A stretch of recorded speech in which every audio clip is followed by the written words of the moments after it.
Welcome all of you. Earlier we studied sustainable development and sustainable development goals, followed by linear versus circular economy, different models of circular economy and how circular economy can contribute to sustainable development goals. And prior to that we had studied environmental impact assessment and different methods of EIA. So, to calculate environmental impact of any product or process or activity, like using some scientific models and mathematical basis, there is a tool called as life cycle assessment, and that's the unit that we are going to start now. So, today's lecture will discuss the definition and the components of life cycle assessment. What does it mean? What's the history behind LCA? What are the different phases or stages involved in life cycle assessment? And there are 4 phases, out of which the first phase is goal and scope definition, and there are numerous things inside each phase. So, in today's lecture we will try to cover the first phase, which is goal and scope definition. So, going back to the history of LCA, how did it evolve? So, in 60s and 70s, the first set of studies related to resource and environmental profile analysis for different products started emerging, and the basis for these were mainly the mass and energy balance. So, you take any process, okay, just like a block diagram, it can be an entire industry or one unit in an industry. It will have certain input and certain output, and this input and output can be in the form of materials, that is mass and energy. The same output will also have some mass and energy, and there may be some losses again in terms of mass and energy depending on the nature of the system. So, based on mass and energy, if we know how much is input, how much is output, we can easily calculate the conversion factor or the efficiency on mass basis as well as on energy basis. So, this mass and energy give directions to the environmental profiles or the environmental burdens carried by those mass and energy components. For example, if 1 kg chemical is going in as a feedstock, so there will be some emission factor, some environmental impact associated with that chemical. Similarly, if 1 kg fuel is going into any process, though that 1 kg is the mass of fuel, but it will have some energy. So, that energy component will also have some environmental impact associated with it. So, this REPA based studies begin in 60s and 70s, and one famous case study where LCA kind of approach was used was the Coca-Cola packaging case study, where Coca-Cola, it's a like cold drink carbonated water like packaging company, and they wanted to decide whether they should go for plastic cans or glass cans or the metal cans, and to compare amongst these different alternatives for packaging, and they did use of these energy and material flow as well as REPA studies. And another driving factor during this period was the oil crisis. Because the oil economy was going down, there was a need for like looking for alternatives, and the products which are made from like say natural sources or renewables, and this drive or motivated industries to look for alternatives not only for packaging, but for other processes wherever the sources of material and energy could be replaced. Then earlier this was just like a without any structured methodology. So, in 80s the method for doing this became structured, and the elements of emissions and waste were added, and this term LCA, life cycle assessment, started becoming common mainly in the industries. And in 90s there were global guidelines and adoption. The first set of guidelines came from Society of Environmental Toxicology and Chemistry, and then when these guidelines were there, industries came forward to adopt and use this LCA across the range of products and across the sectors. Industries from different sectors started using LCA.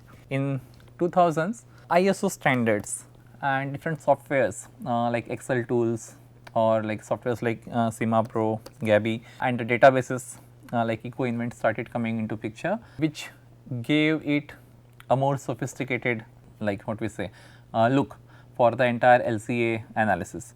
And this ISO standards, the two major standards, ISO 14040 and 14044, they set the foundation for the framework and guidelines for doing LCA and conducting across its 4 phases.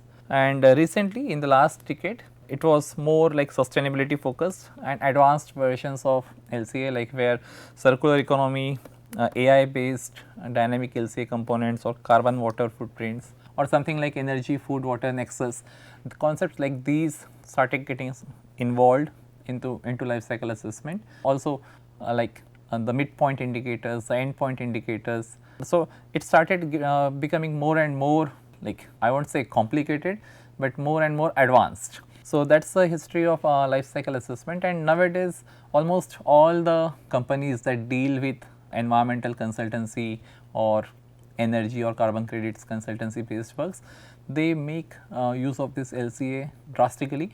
And all the industries which produce different products and which have environmental impact on different components of the environment, they need to know the accurate environmental impacts for which these tools of LCA are being commonly used.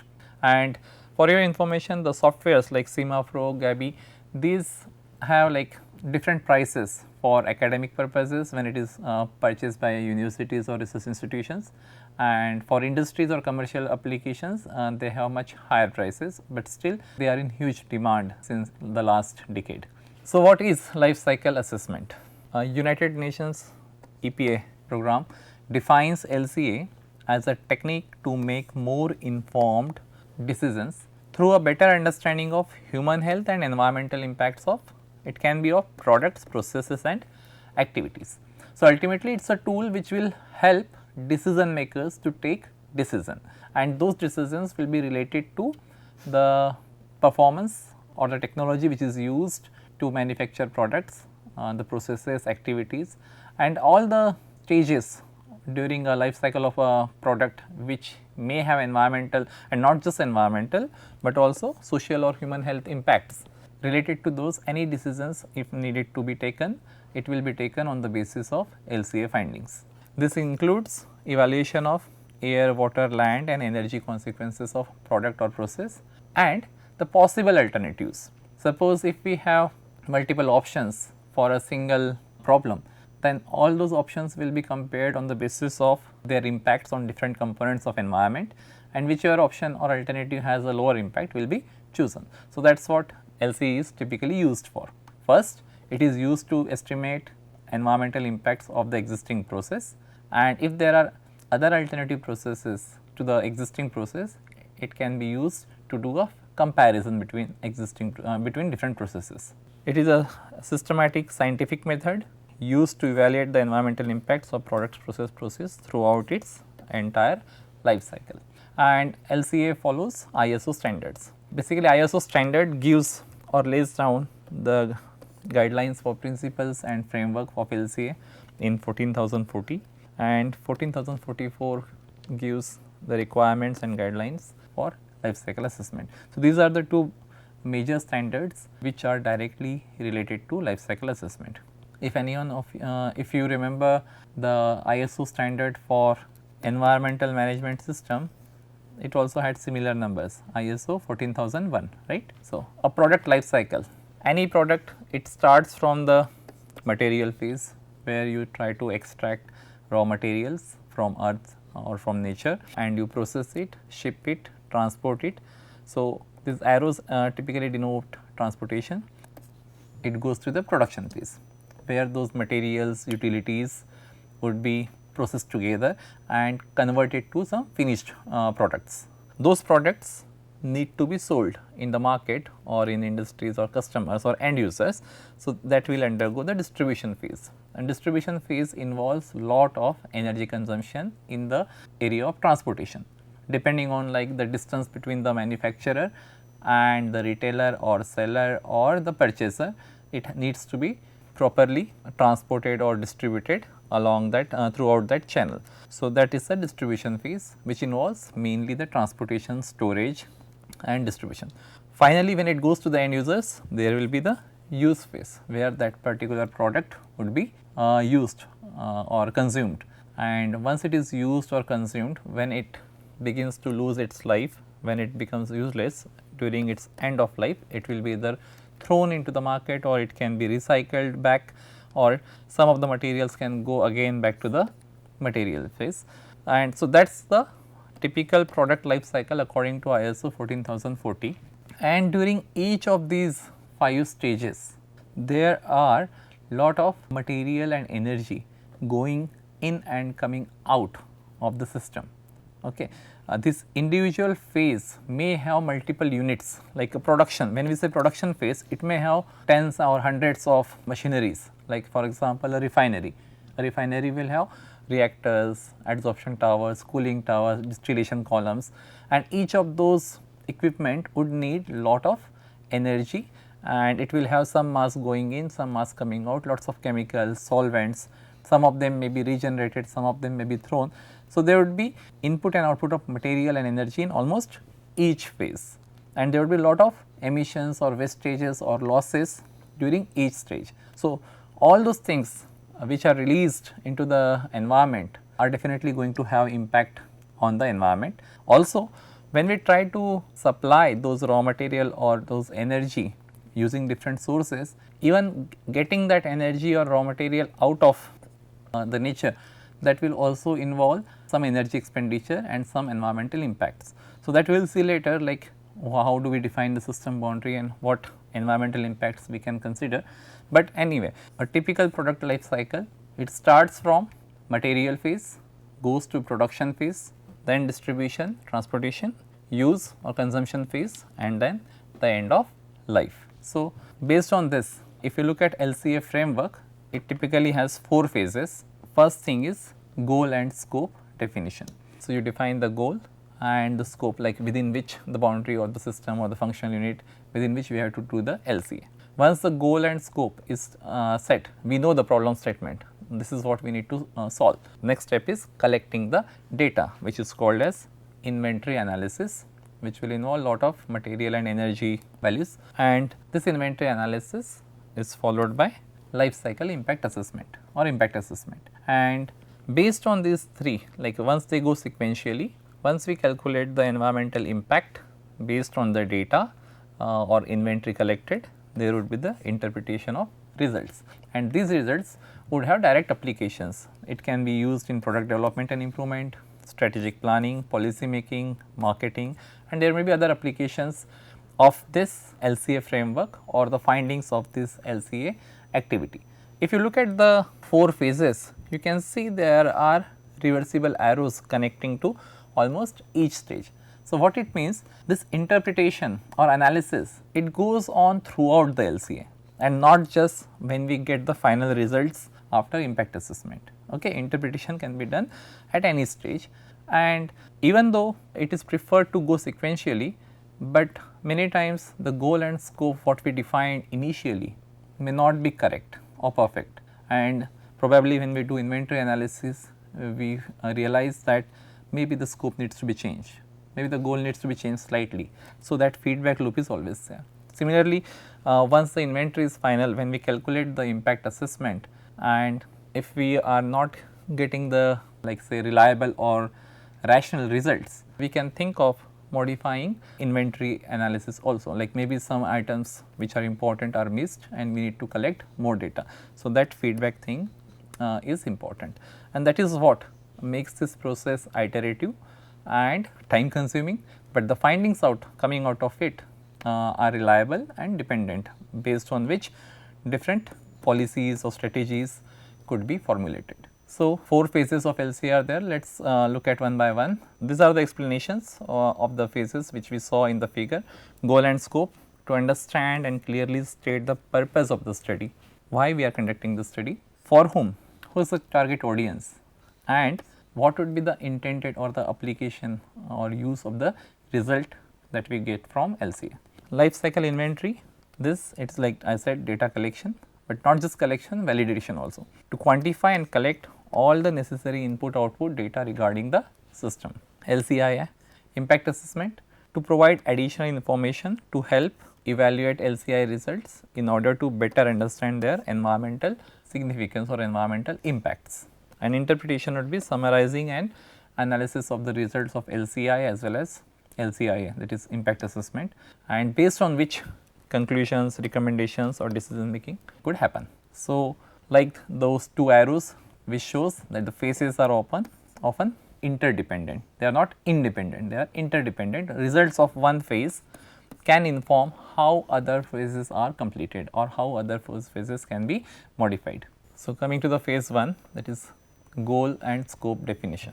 Goal, it is the first component of LCA and this is what will guide much of the subsequent analysis, like what is to be done. So, what are the features of goal? Goal must state intended use, the purpose or reason for the study, the target audience and whether it is a comparative and whether it will be disclosed to public or not.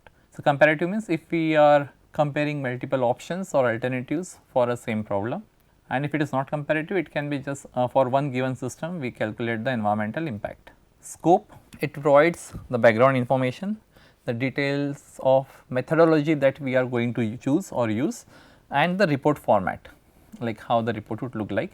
But then there are many multiple things which will be included in the scope, but the scope or the model, it will depend on the goal also. So, what is the goal? Based on that, there are 4 types of scopes or sometimes it is also called as LCA models or LCA types: cradle to gate, cradle to grave, gate to grave and gate to gate. I think it will be easy when I show you the diagram. So, these are different types of scopes based on the goal. Like what was the life cycle of a product? It started with resources, like the exploitation of resources, preparation, production. Preparation means the preliminary processes which are required before sending the materials to the actual production process. Then it will be used, disposed and then there are some waste and emissions. So, the production is typically one industry or a factory,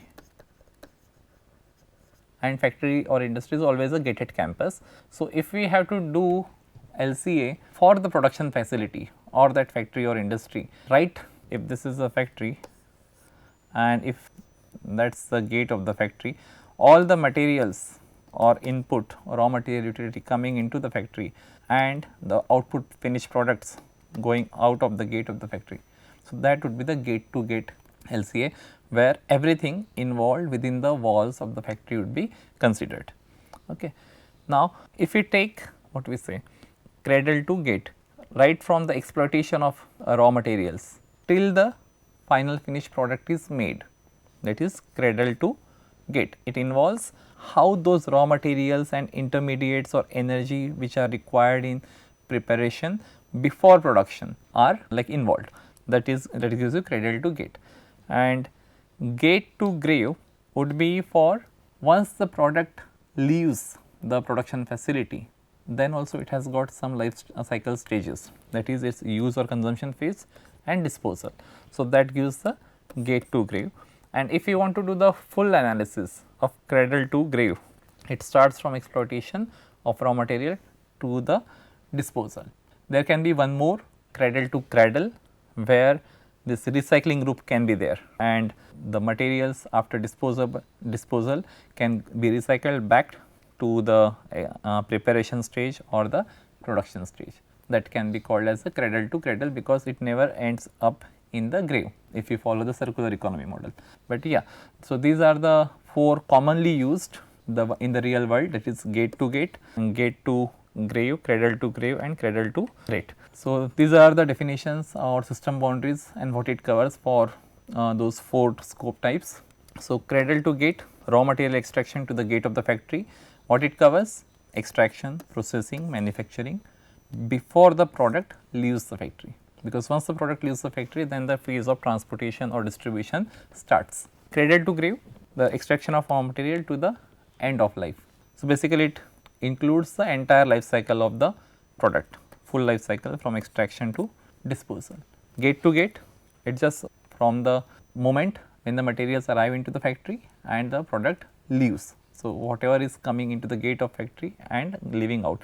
So, within the wall of the factory whatever is happening, that is the gate to gate, mainly manufacturing most of the time. Cradle to cradle, if there is any recycling or return of disposed material as input or a circular economy model or circular system, that is cradle to cradle. So, this scope includes product system, like what is the system that we are considering for doing LCA analysis. the boundary of that system that is defined by the type of model or scope that we choose, whether it is gate to gate, cradle to grave. Based on that, system boundary can be identified. The functional unit, this is a very important part, because it is this functional unit based on which all the environmental impacts or life cycle inventory would be estimated or calculated to have a common basis for comparison. Allocation procedures, it can be based on mass, energy, economics or mixed. It comes into picture only when there are multiple products and byproducts coming out of the system. So, which of the product is assigned how much weightage of the emissions, that can be on the basis of mass or energy or economics depending on the system. So, in scope we do not do allocation, we just set the procedure that will be used for doing allocation in the next stage, like life cycle inventory stage will have the allocation done, but the procedure for allocation will be done in a scoping stage. Then you list down the impact categories or the assessment methods. These are some common assessment methods with abbreviations like TRACI, Impact 2002, CML, Recipe. Okay. These are different methods which are used to categorize impacts and assess the impact. And finally, the interpretation type, how we are going to provide the interpretations, like whether it will be in the form of conclusions, recommendations, okay, or a mix of different things. And finally, the assumptions and limitations which are going to be used in the entire LCA study. So, that was all about goal and scope. But now let us look at in detail what is functional unit and allocation procedure, because correct choice of functional unit is very important in LCA. It is a quantified measurable description of the product system's performance which is used as a reference units, and two different processes or products can only be compared if they use the same functional unit. We cannot compare 1 kg with 1 megajoule, we cannot compare like 1 kilowatt hour to 1 kilometer. Okay. The functional unit has to be same for comparison. Different examples of functional unit are 1 kilowatt hour, 1 megajoule, 1 passenger kilometer, 1 kg of product, or if it is area it can be 1 meter square of area also. So, this functional unit is defined before starting the next stage, that is the life cycle inventory, data collection. It may be revised later if the scope of the study or the findings demand it or changes. And LCA would compare products based on the service they deliver. Hence, functional unit is most often based on the service or the function of the product. Okay. So, if we are dealing with power industry, power sector, it would be sensible to have a unit related to power or energy as a functional unit rather than having mass or economics or cost or area based impact. If we are doing a study on say food production, so there the mass of product, the final yield can be the functional unit. So, again it depends on the service offered by the process or product, the functional unit will be chosen. So, let us take one example.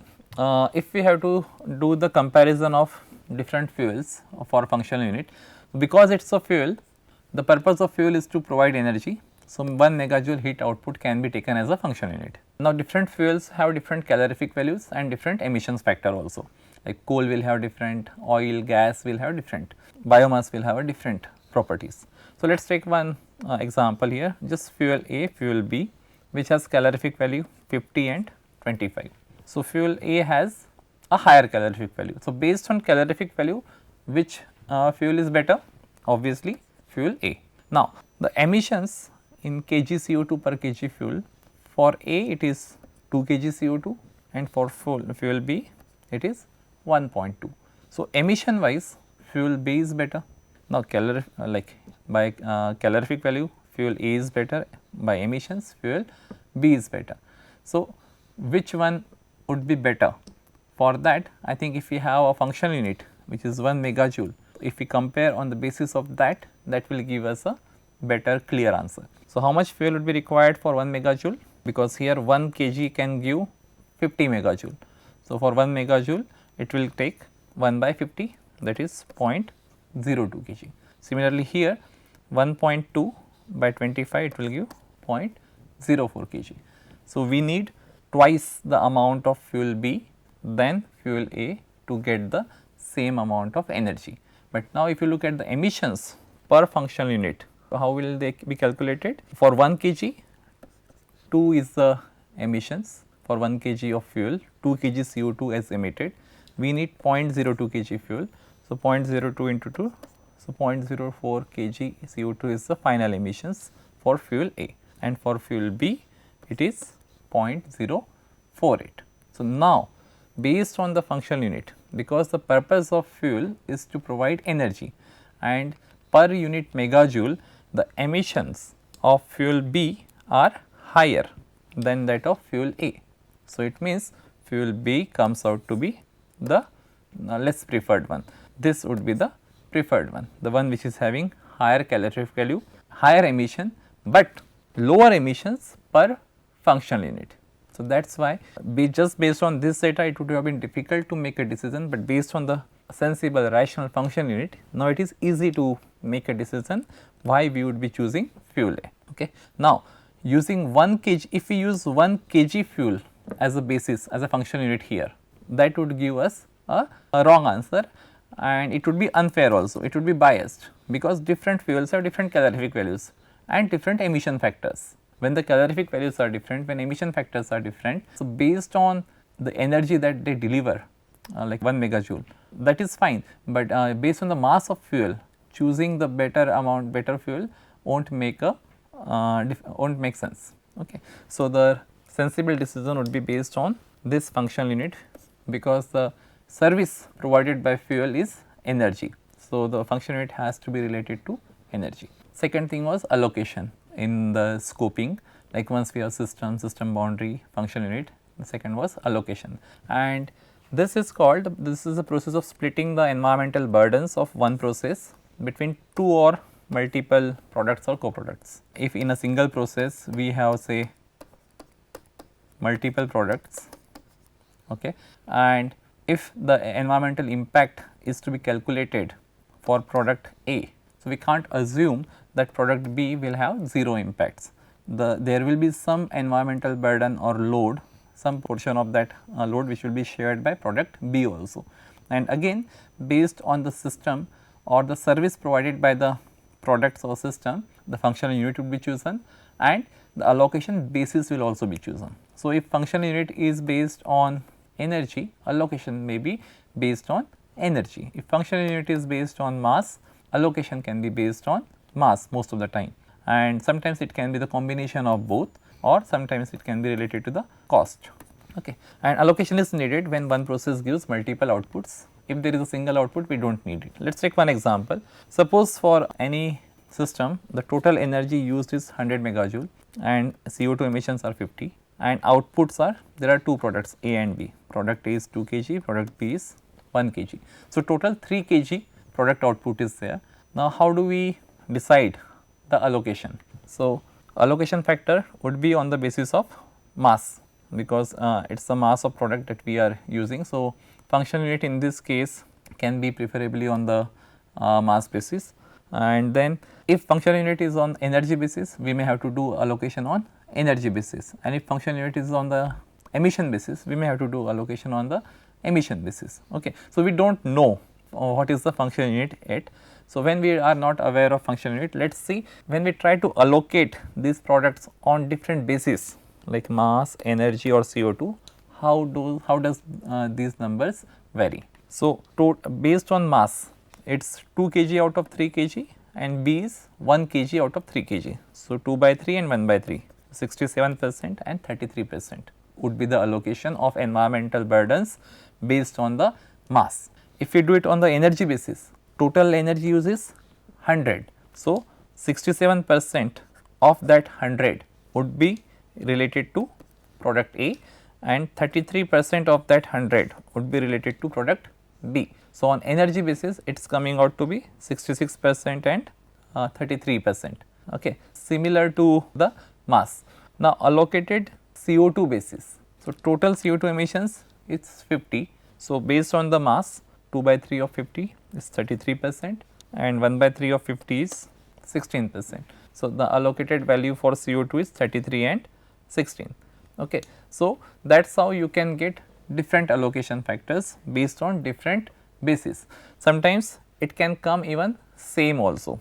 If the numbers are so straightforward and common, and there are just two products on the basis of all mass, energy and CO2. Since ultimately everything is coming out, everything is multiplied by the mass, the ratio of allocation you can see here, it is similar. Like if I multiply this by 2, we get the same number as energy. If I multiply this by 100, we get the same number as energy. So, in this particular example, it happened that the allocation on different basis turns out to be in the same proportion, but this need not be the case all the time, because when we are having product A and product B with different calorific value or different energy content, okay, then these values would change. When the CO2 emissions are like said different for different products for different stages, where A and if A and B are not coming out of the same unit, but out of different units, and the energy consumption in those units is different, then also these numbers would change. So, to summarize, because it is already time, I think we should stop here at the first phase of LCA. So, we started with the history of LCA and the definition. What does it mean? Like, what is life cycle assessment? What is the definition given by US EPA? It is a systematic mathematical scientific tool used to calculate the impacts, not just environmental, but also human health impacts of all the processes in the system or of the entire system. And then there are 4 phases of LCA, out of which the first phase, goal and scope definition, which covers lot of things like system, system boundary, functional unit, allocation procedures, okay, and the choice of impact categories and assumptions and limitations. And finally, within the scope, first we studied 4 models, not just 4, it can be multiple also, 4, 5, 6. In different books you would see different terminologies also, like instead of cradle to grave or gate, you can see well to wheel approach, okay. So, there is no like fixed number of types, but there are different types based on whether we start from raw material, extraction of raw material, the gate of factory or beyond the gate of factory, okay. Then we saw what is the importance of function unit, how it is wisely chosen, how it can be used to compare different options, and then allocation. If there are multiple products, more than 2 products, more than 1 product, then we need to do allocation of environmental burdens based on mass, energy, cost or mixed basis. So, with that we will stop here for today. Thank you.